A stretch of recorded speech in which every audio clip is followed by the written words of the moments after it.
Okay, so on Friday, we started this off. Okay, and I'll let you know exactly where we are now, on 73. Okay, so we started looking at the role of business in the community, okay, and what role does the actual business play within the community. We looked at the reasons why businesses should be involved in social programs and the benefits of CSI. Just for the benefit of the people that weren't here, can we just quickly recap on some of these points that we're speaking about here? So we spoke about the roles of business in the community. What did we mention? What did we say? What did we speak about? Yes, Mr. Dorne. Employment. Okay, so employment, okay, was one of the things. And what exactly about employment? Getting workers into reducing unemployment rates. Okay, so getting workers obviously involved. Yes, sir. Spending power. Spending power, elaborates, explain. So they'll be making more money to spend on the company. Okay, you're all on the right track, Pretorius, then I'll take more. So it's the consumer spending power. So the more consumers, or the more people in the community that are earning income, the more people they can sell their products to. Okay, so it makes sense for businesses to want people to work. Okay, it makes sense for business. It's like it makes sense for us to want everybody to work. Okay, because the more people that don't work, okay, the worse off we are. Because then we have to obviously fit the bill for those people in terms of paying extra tax and things like that. Okay, so the more people we have in the community that work, the better. Yes, Mr. Mohammed? So also to make your business like look appealing to the investor, showing like you like invested into your community. Okay, also 100%. Okay, if obviously you're working in a business, okay, that helps the community a lot. People that are investing will want to invest in those type of businesses. People that work or looking for work want to work for a company that's obviously more involved in the community. Okay, so you guys are all on the right track. We looked at, just a recap, Jess, we looked at CSI and CSR, and we said that CSR are the actual the procedures and overall positive impact on the community. So CSR is basically corporate social responsibility. That's saying that we as a company need to be socially responsible in whatever we do, whether it be providing products or dealing with the community. But the actual CSI, which is the investments, is the investments in the specific projects. So you might have a CSR project as a, let's look at college for example. Okay, we want to help the community that we obviously operate in, the people that are around us. But our actual CSI project is the Kanisa that happens on a Saturday. Okay, yes sir. So for the CSR investment be like in the development of building houses around the community that buys 100%. So that would also be a good CSI example of a CSI project. Okay, so saying that college is going to build 10, 15 houses around Sunduzi to assist with the community or assist with even their staff. Okay, so it's the actual investments, the investments in development projects to uplift the community. As we said, what do businesses do? Okay, we spoke about all these things. Support local charities, provide housing for their workers, okay, provide training for their employees and for the community at large. Okay, we looked at some of the reasons why we should be involved, or businesses should be involved in social programs, and those were all the things that we listed. Okay, because the Constitution says that we obviously need to uplift the community and uplift all those people that can't help themselves. Okay, BEE, broad-based black economic empowerment, unqualified workers, things like HIV and AIDS, and mostly just giving back. You've made all those profits, so just giving back. Okay, looked at some of the benefits of CSI for businesses. Okay, I'm going over all of those fast, Jens, because obviously we've done it. It will stop poverty, social integration amongst the different members of society, okay, investor confidence, it attracts employees, promote communities, all stuff we've spoken about. Okay, and then I just showed you that for interest sake. Okay, this is obviously outdated now, and I'm pretty sure that if you had to Google last year's figures, it would be much more than that. Okay, probably over 10 billion that was spent on corporate social investments. Various companies, not just one company, various companies. And I did mention to you guys that government has a law that says that each company that makes a specific amount of money every year needs to spend 3% of their total revenue on corporate social investments. Okay, and then I gave you an example of Massmart, the company I worked for. The time that I worked for them, we made 9.6 billion that year. Okay, and 3% came up, if I'm not mistaken, it's hard, you can check my maths, but something like 150 million rand. Okay, that has to be spent in that 12 months for anything that has to do with CSI. And just for interest sake, gents, what happens is that companies will have specific projects that they work on each year. So we've got Kanisa. okay, where we teach learners maths, science, English, okay, and we also teach teachers maths, science, English, believe it or not. Okay, so teachers from other schools that might not have the same resources as us, we bring them in, okay, and we teach them all of that stuff. Okay, that is us, or that is the way that we are giving back. And we know that there's a specific amount of money that is spent on that each year. But you can come as an individual. In fact, I've done this a number of times. You can go as an individual to any company and say that, listen, you have got a rugby tour to Australia next year, and you need 50,000 rand for this rugby tour. And you're coming from a disadvantaged background, whatever the case might be, you give your story. Companies are more than willing to give out money for CSI, just to let you guys know. Okay, and in most cases, you just need to go to the website, you'll download some forms, you fill it in, and then you submit it. So anything, you want to build something at school, okay, something to help the community. You must try and do something, obviously, that's not just going to help you, but that's going to help more than just one person. So like rugby trips, as I said, it wouldn't just be you, it would be a number of you guys. If you want to start a veggie garden here at school, so you can feed the people that can't afford to bring their own lunch, okay, things like that. What do you think the main reason for governments introducing CSI or making it compulsory? Well, Mohammed, yes sir. So the main reason would be to like help like people in like rural communities like actually have a chance compared to people that go to like a good school. So Yeah. like everyone's equal. So you're 100% right. What is the risk? What is the risk of not helping those people that can't help themselves? What do you guys think the risk is? Yes sir. 100% chance. Okay. So I'll say it over and over again. I've been saying for the past 3 years. Okay, that it is up to us that are able. Sometimes we look at situations and we look at our situation in South Africa and we think to ourselves, this actually has nothing to do with us. Okay, so we'll stay away from it. But it actually does have everything to do with us, especially if you study economics. Okay, you will understand, and Mitchell put it 100% correct. Okay, you will understand that those that don't have, they want to come take from us that have.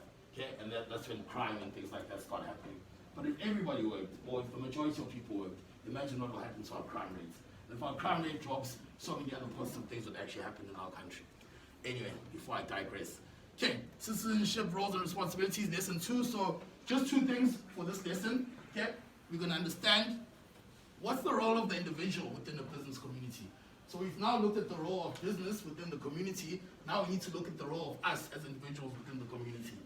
Okay, and how individuals can become involved in the community, and also the importance of the role of individuals within the business community, basically the same thing. Okay, so that's what we're going to look at today. I'd like us to read how individuals become involved in the community. Okay, so these are some of the things there, but I'd just like us to read them, and then we can talk about them on page 176. 176. Gogo, Brown, would you like, any of you like to start the reading for us, please? The top, so unit 2. Unit 2, the roles of individuals within the business community. So basically, your role within business. Let's talk about it. 2.1. How individuals can become involved in the community. Individuals are as responsible members of their communities, can give their time and volunteer their services to contribute to the social and economic development of their communities.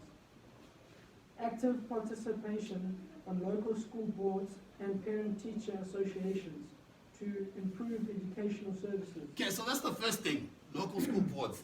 Who runs Maritzburg College? Governing body. Governing body. Everyone thinks Mr. Lumen runs Maritzburg College. No, technically he doesn't. All decisions that he has to make, all major decisions, need to go through to the governing body. So, for instance, Mr. Lumen can decide that our tea break is going to be from 25 minutes to 35 minutes today. No one is going to fault him for that. Okay? He doesn't need to take that to the governing body. But let's say Mr. Lumen wants to add an extra classroom in the school. He can't just do that by himself. So let me put it this way. Operational things are usually decided by Mr. Lumen. So when I talk about operational things, when will we start exams? How long was tea break? How long are each lesson supposed to be? How long is assembly supposed to be? That's operational. Okay, governing body has nothing to do with that. But all the major decisions that are made in the school, okay, are made by the governing body. However, the governing body doesn't employ people, and this is the point that I'm trying to get to. It doesn't employ people. So it doesn't take out a post and say that we're looking for a chairperson, who's Mr. Mandel right now, a chairperson of the governing body, a vice chairperson, a secretary, and whatnot. Okay, you have to, as an individual within a community, okay, actually put your hand up to be part of the governing body.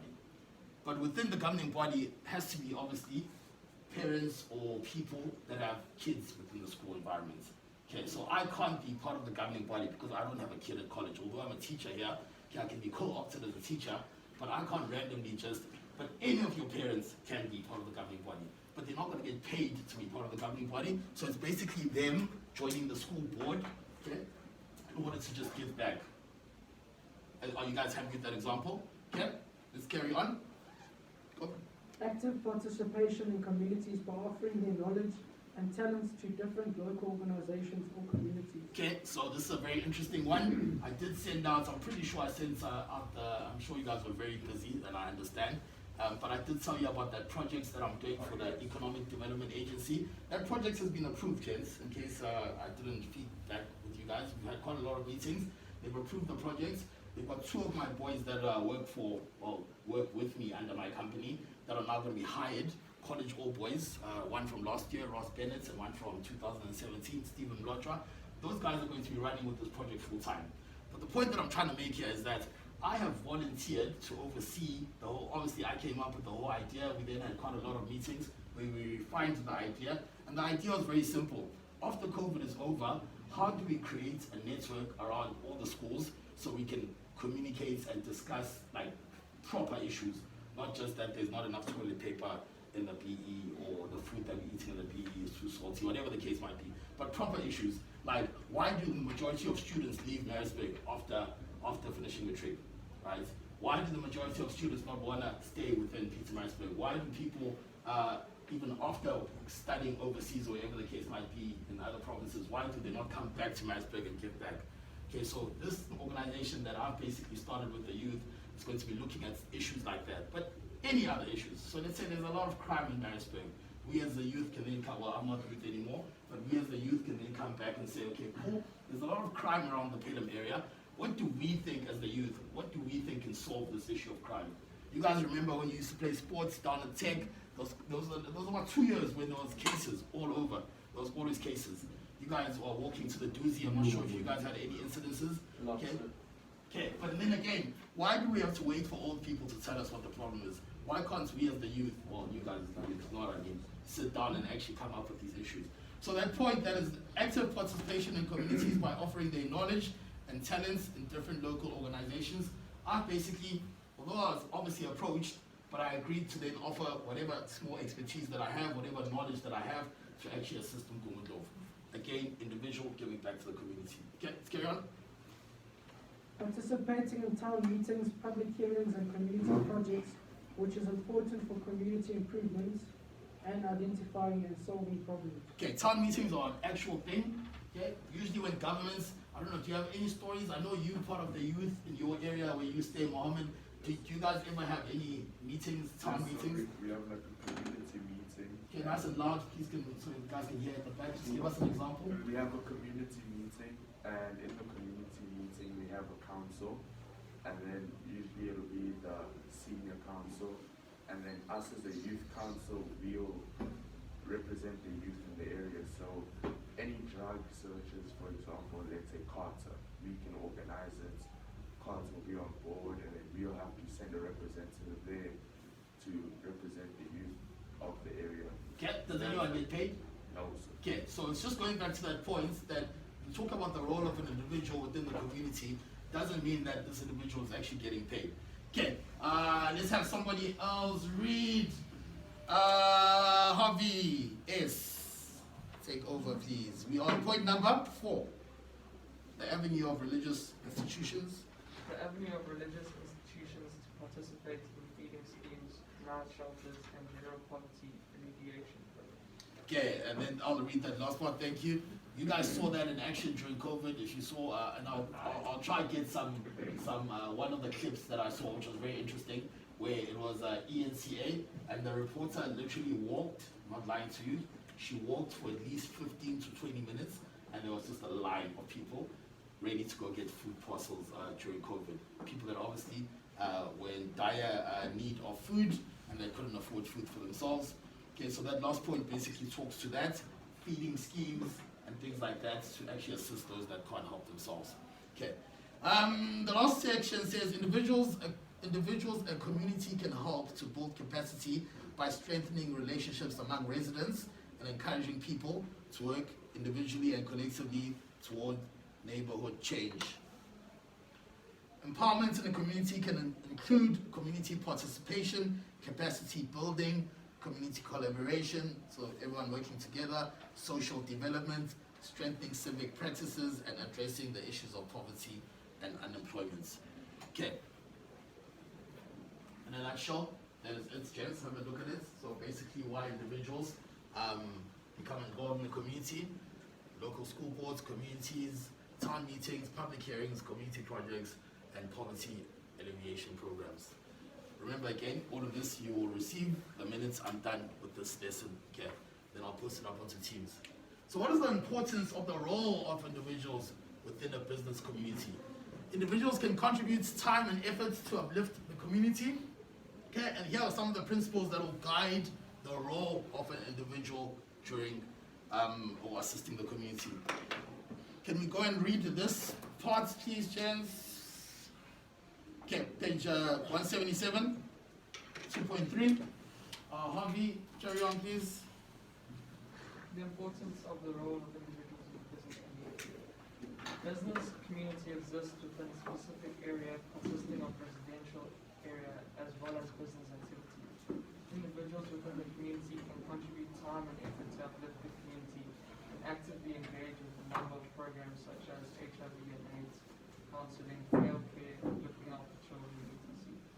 So when I was in college, the last thing on my mind was to assist anyone in anything, because I was thinking about myself, obviously, and I was young. And then I was very fortunate, and I just want to share the story just to get you guys thinking. There's something called a RAG association. Okay, and I don't expect you guys to know it, but every major varsity has one. UCT has one, Wits has one, UP has one, Stellenbosch has one. Okay, and their main job is to raise funds for charities. But listen how they actually raise funds. They raise funds through throwing parties and throwing social events. And personally, I mean, I've got a passion, believe it or not, for helping and assisting people, especially those that can't help themselves. But as I say, when I was sitting here in grade 11 in 2002, that was the last thing on my mind. When I got to Wits University, there was this RAG, R-A-G, it's called the Remember and Give Foundation for Wits University, and they had them in all the varsities. I'm not lying to you, gents. We used to make, I'm just trying to think of the figure now, I think 1.4 million a year, and we had 14 charities to assist. And our main job of making this 1.4 million was to throw parties. So we have big sponsors like Vodacom coming in to actually assist us and give us money to actually throw parties. And I mean, we're talking Wits University, so each party would have like an attendance of 2,000 people. So if they're paying 50 rand each, you've got at least 100,000 sitting there already in one party. Okay, and we throw parties, which we enjoy doing. Okay, and then on weekends, they were like scheduled weekends throughout the year. We'd then go visit an old age home and give them a bit of money. Go visit a child's whatnot care home, give them a bit of money. Go visit a disability place, give them a bit of money. And that's how personally I then got involved in this whole, it's actually nice assisting and helping other people, especially those that can't help themselves. So I'm just throwing it out there that there are organizations that are interesting that you guys will probably be able to join, especially after high school. Interact is one of them here at college, but Interact is not like you guys are allowed to throw discos and parties to raise money and help people. You just get money and you help people. Okay, let's carry on. Principles that will guide the role of an individual in the business community are promoting active and representative citizen participation so that the community members can meaningfully influence decisions that affect their lives. Engaging community members in discussions so that those affected may adequately understand the causes of these situations. Helping community leaders understand the economic, social, political, environmental, and psychological importance of building strong communities. Assisting community members in designing and implementing a plan to solve problems by emphasizing shared leadership and active citizen participation in this process. Okay, thank you very much. Well read. Okay, so those are the points that obviously we've been reading.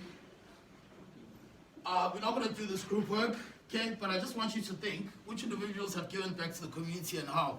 Okay, if you guys just think in South Africa, can you think of anyone that stands out to you? Okay? Anyone that stands out that's given back to the community? Yes, sir. Sia Kolisi, okay, he was one of the people during the COVID area when they were basically giving away food parcels and whatnot. Okay, so that's giving back to the community. Any other examples? So the Lion Rugby Club, so they, Okay, Lion Rugby Club, what do they do? they like make Lions. food parcels and then they distribute. Okay, so also food parcels, Petrus Matsepe gave away quite a few millions during COVID. The Oppenheimers also handed over a few millions. If anyone would like to check exactly how much, you can Google it. Okay, but yeah, there's billions. Okay, so there's quite a lot of individuals that actually have given back to the community. We've got somebody here at Marisburg College that's donated 1.5 million since I've been here. Okay, his name is Duncan Randall. He stays in New York now. When we started, just to give you an idea, when we started the Social Awareness Forum 3-4 years ago while I was still involved, he then came to the school and he gave, after our meeting, he gave us $500,000. I said, okay, cool. He has $500,000, get in speakers, do whatever you need to do just to make the school a better place. He's an old boy that's getting nothing out of it.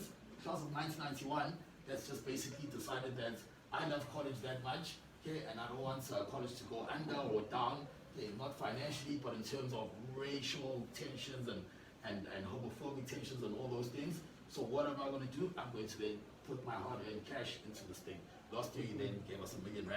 This year, I'm sure you're still going to donate more, but obviously after COVID, who knows what's going to happen. So what's he Okay. doing? He used to run the Oppenheimer's company. So Oppenheimer's have a company called, one of the companies, it was called Tana Africa. You can Google it, TANA Africa. It was basically an investments company where money was pumped in and then he got to invest it all over Africa. And that's what he did. He then, 2 years ago, decided, actually, I'm done, I'm retiring. And he's class of 91, so he was 18 years old in 91. So I don't know how old he'd be now, but he was like, I'm retiring, I'm resigning. And then he went out to New York with his family, and now he lives there. It's nice. And when I asked him, what is he going to do now that he's in New York, he said, yeah, Sam Morrison, I'll be honest with you, I've done very well in the past 10, 15 years working. I don't need to work going forward. So, I mean, he's going to give 1.5 million to college just. Obviously, he's got cash. Okay, and then the last part, and this I'm going to go very fast over because we did it in fourth form. So just as a reminder, Tar, you look like you want to answer this. Try. It's actually here. I was actually going to ask, what does NGO stand for? What does CBO stand for? Non-profit organization. Okay, so there's one, the role of business, civil society, NGOs, and CBOs in the social, economic development of communities. So something called a non-government organization, and something called a community-based organization, and then something called a community constituency organization. Okay, my English almost ran away there. Okay, yes sir. Would the non-profit organization what fall under this? So a non-profit organization would also be one thing that would fall under this section. I don't know why it's not covered here, okay? But NPO would fall under this. So I've got an NPO, gents. I'm sure I've shared this with you. If I haven't, okay, I'm going to share anyway. I've got a non-profit organization. It's called the Tembela Foundation. Have I ever shown you? No? Yes? Okay. So it's called the Tembela Foundation. I've got two boys that are under this foundation. Let me see if I can just quickly open it.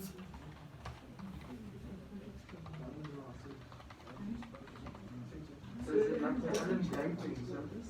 Ellen Gray, yes, Ellen Gray also has a foundation. So what is the It's foundation? Is it it's- like a business kind of run thing? I'll explain it now if it will allow me to actually, okay, it doesn't want to go on, oh, that's why.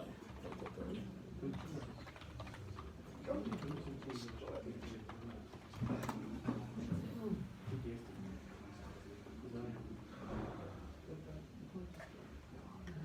Okay, so while this thing loads, I'll quickly explain it.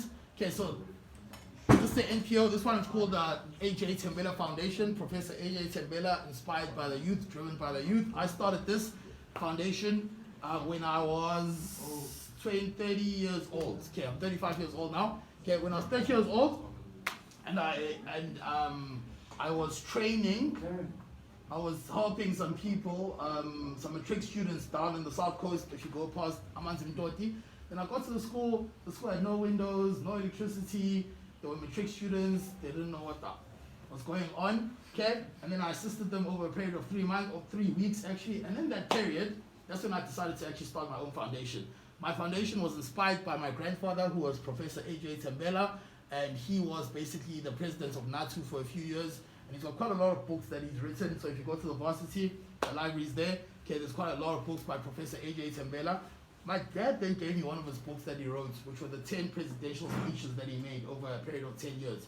And when I read all these speeches that were compiled into this book, he kept talking about self-reliance and self-development, and basically saying that if we could all learn how to develop ourselves, and you don't have to wait for your mom to tell you to study, you don't have to wait for somebody to tell you to do something, you do it yourself, okay? And then you sustain yourself with whatever you've done, that is the future of the country. So I then decided, with little money that I had, I'm going to start a foundation. I've got 2 kids. They are now, one of them is doing final year, and the other one's just finished his degree last year. I got them when they were in matric. And the whole idea for this foundation was that we want to, okay, you probably can't see properly, but it's all written here. But basically, it's based on mentoring, leadership, entrepreneurship, community, and education. Okay, so we know that Mr. Tembela is the business teacher and the entrepreneurship teacher. So I thought, we're always getting kids that want to learn about science and maths and whatnot. What about the commerce kids? Why don't we start teaching kids that want to do commerce how to run businesses while they're at school, okay, and while they're at varsity?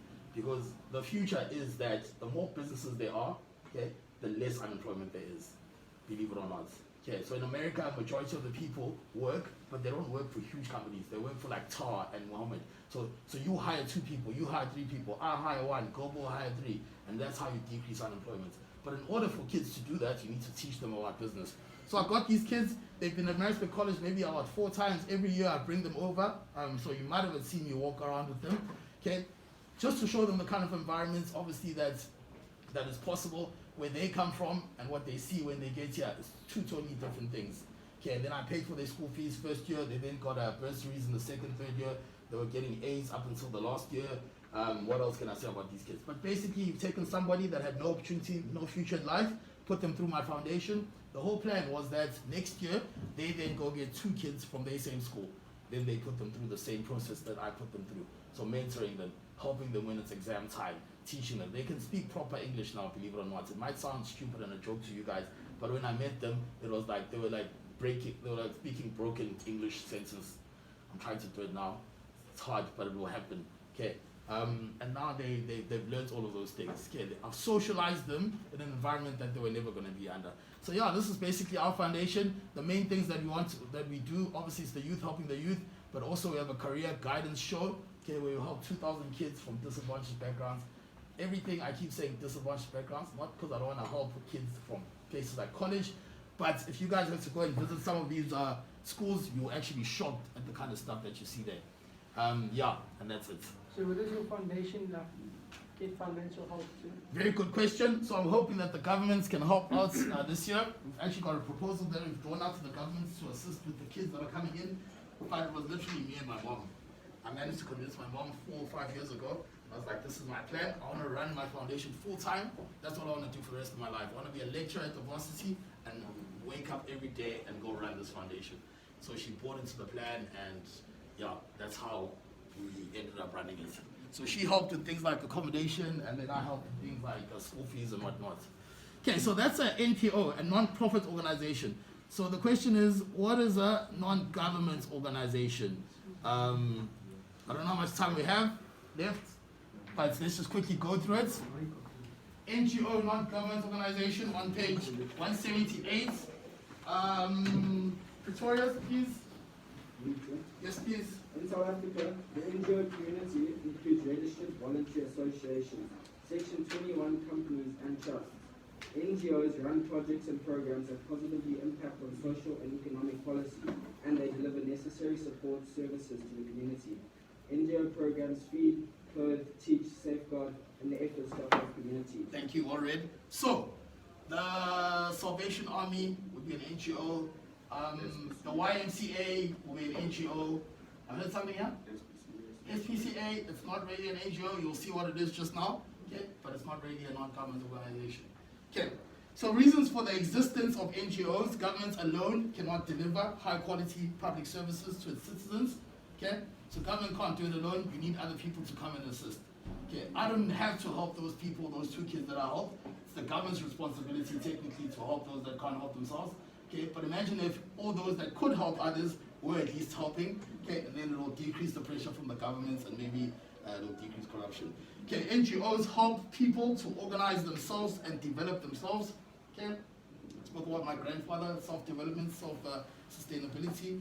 NGOs try to help communities to make the best use of existing human, financial, and natural resources. So there's a very nice NGO called the YMCA. It's an international company. I'm sure you guys have heard of it. The Y, they call it sometimes. Okay, but basically it's a youth Christian organization. Okay, that stops there. Okay, enjoy the rest of your day. We will chat tomorrow.